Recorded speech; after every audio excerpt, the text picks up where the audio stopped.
I'm German homolos, I drink coffee and I know things. 70 ეპიზოდის თემა არის ცხოვრების აზრი. ალბომის 70 და დასკვნითი ეპიზოდი ერთგვარად პასუხობს პირველ ეპიზოდს, რომლის თემაც იყო რატომ შეგუქმნა ღმერთმა. და ამით მთლიან ალბომს ყველა ეპიზოდის აზრს კრავს ერთად, აზრიანად მოწესრიგებულად და რაც მთავარია, ფილოსოფიურად ღრმად. საკმაოდ ბევრ თემაზე ვისაუბრეთ წინა ეპიზოდებში. მაინც იმედს ვიტოვებ, რომ ზოგიერთი მათგანი მაინც დაგვაფიქრებს, მათ შორის მეც, თუნდაც ერთხელ მაინც, როცა უყურებ ამ ვიდეოებს და მისმენთ, თავისუფლად შეიძლება იფიქროთ, რომ მე თავი ყველაზე ჭკვიანი, წესიერი, სამართლიანი და რაღაცა ზეგონიერი ადამიანი მგონია. და ამიტომ ბედავ ასეთ თემებზე საუბარს. ან შეიძლება იფიქროთ, რომ რაღაც 2 გრამი ცოდნა დამიგროვებია და აღარ ვიცი როგორ მოვახერხო ამ ცოდნის დემონსტრირება, წარმოჩენა, ტრაბახი და ასე შემდეგ, რომ აი ხალხო ნახეთ რა მაგარი ვინმე ვარ. ასე არ არის, მართლა არ არის. ოდნავადაც არ იყო ეს ჩანაფიქრი ამ ვიდეოების შექმნისას. ჩემი სურვილი იყო და არის მხოლოდ ის, რომ ჩემი დაკვირვებების, კვლევის, ფიქრის, გამოძიების, შესწავლის, პირადი გამოცდილების, წაქცევისა და 1000-ჯერ წამოდგომის შემდეგ გადმოვცე, მოვიტანო, მარტივიანით ვისაუბრო იმ მნიშვნელოვან თემებზე, რაზეც ძირითადად არ ვფიქრობთ, ან მათზე ძალიან ზედაპირული ფორმალური ცოდნა მოგვეპოვება. ანუ ერთია, როცა ქრისტიანობაზე, მეგობრობის არსზე, სიყვარულზე, თანაგრძნობის უნარზე სადღაც ვკითხულობთ და მეორეა, როცა ამებზე გვესაუბრება გულწრფელი ადამიანი, რომელსაც ძალიან ბევრი აქვს ნაფიქრი და რაც მთავარია, საკუთარ შეცდომებზე აქვს ნასწავლი. შეიძლება ძალიან ჩავხლართი ახლა, მაგრამ მოკლედ იმის თქმა მინდოდა, რომ არც ერთი ამ 70 ვიდეოდან არ არის ჩემი ჭკუის და ცოდნის დემონსტრირება. და იმის წარმოჩენა თითქოს მე ყველაფერს უნაკლოდ ვაკეთებ. არა.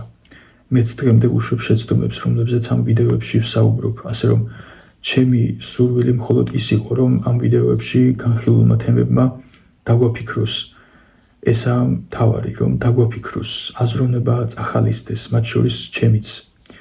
ჩემი პირველ რიგში, რადგან მეც მჭირდება ხოლმე უმარტივესი სიმართლეების შეხსენება.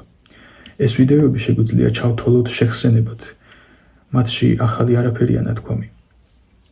უბრალოდ უკვე ბევრჯერ განხილული თემები კიდევ ერთხელ არის განხილული ადამიანური ენით და გულწრფელი მოტივით. ეს ალბომი არის უბრალოდ შეხსენება, მეტი არაფერი. შეხსენება, რომ ვიფიქროთ, ჩაუღრმავდეთ, გავიაზროთ, სწორად შევხედოთ. ვიცი და მესმის, ვიაზრებ, რომ თუ არავის მიწვდა ეს ვიდეოები, აზრი არ აქვს, თუმცა მე მაინც ვიტოვებ იმედს, რომ ოდესმე ეს ალბომი თავის ხალხს იპოვის. თავის სწორ ადამიანებს იპოვის და მათ ცოტათი მაინც დაეხმარება. ჩემს 16 წლის თავს, ჩემს 16 წლის ვერსიას, რომ ეპოვა ეს ალბომი, ეს ვიდეოები, მენდეთ დიდად მადლობელი იქნებოდა. ვინ იცის, შეიძლება ჯერ არც დაბადებულან ადამიანები, ვინც სრულად მიხვდებიან და დააფასებენ ამ ალბომის არსს და ფასს. რაც შეეხება თავად 70 ეპიზოდის თემას, რა არის ცხოვრების აზრი, რისთვის, რატომ შეგუქმნა ღმერთმა, საერთოდ რა გვინდა, რატომ დავიბადეთ, რას მოელის ჩვენგან უფალი. ღმერთმა ადამიანი თავის ხატად შექმნა, ანუ ღმერთმა გარკვეულ დონეზე ადამიანი დაიმსგავსა. და ყველაფერი მისცა დაწყებული უსასრულო ფიზიკური სამყაროთი, დამთავრებული მარადიული სულით. და რაც ჩემი აზრით ყველაზე ძვირფასი წვენია, მოგვცა ცნობიერება, გონება, მისი განვითარების საშუალება და შემოქმედების უნარი. ადამიანი არ შეიძლება იყოს უმადური, დაუნახავი, მოწყენილი.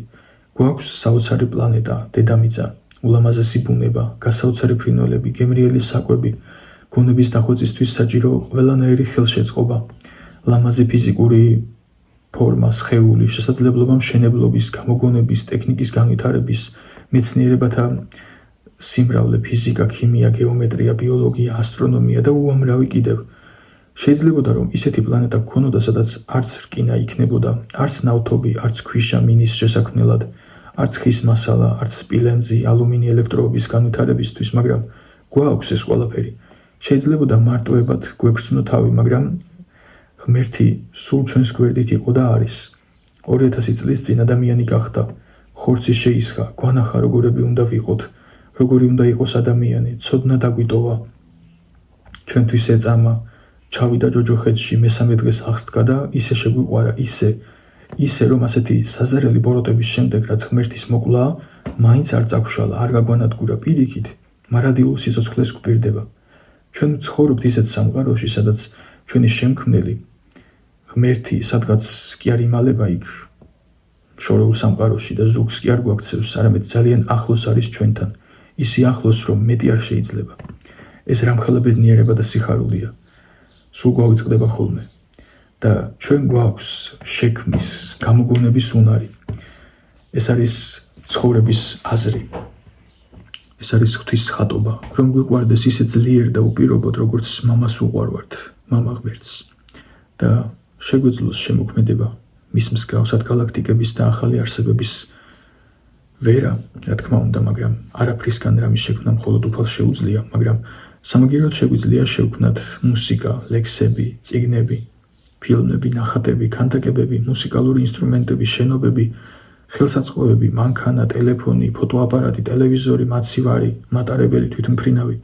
რამდენი მაგარი რამ შეგვიძლია ადამიანებს გავაკეთოთ, რაღაც სულელური ომების, ერთმანეთის სიძულვილის და მტრობის ნაცვლად.